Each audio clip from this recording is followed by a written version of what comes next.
Exode, chapitre 14. L'Éternel parla à Moïse et dit, « Parle aux enfants d'Israël, qu'ils se détournent et qu'ils campent devant Pi-Hahiroth, entre Migdol et la mer, vis-à-vis de Baal-Tséphon. C'est en face de ce lieu que vous camperez près de la mer. » Pharaon dira des enfants d'Israël, « Ils sont égarés dans le pays, le désert les enferme.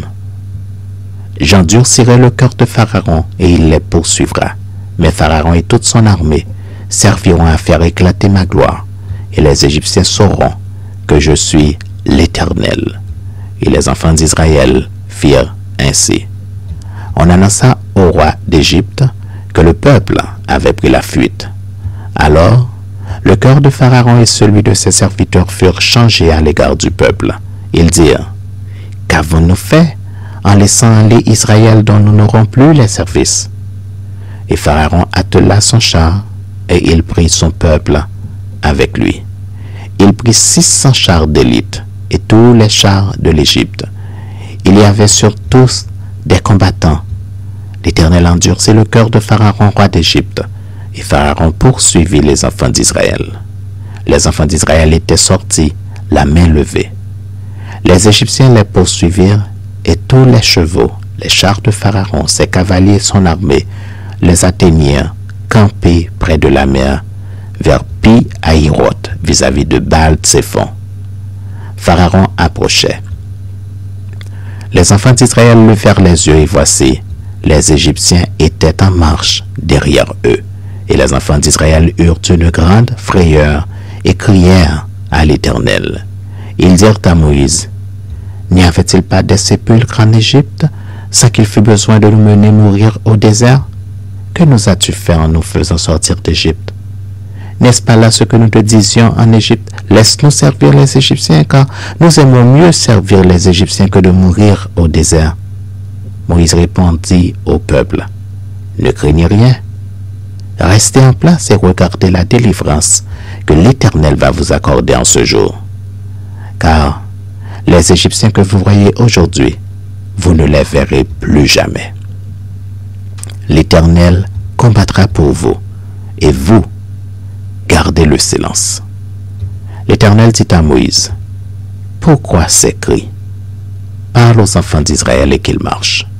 Toi, lève ta verge, étends ta main sur la mer et fends-la, et les enfants d'Israël entreront au milieu de la mer à sec.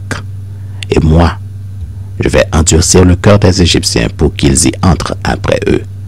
Et Pharaon et toute son armée, ses chars et ses cavaliers feront éclater ma gloire.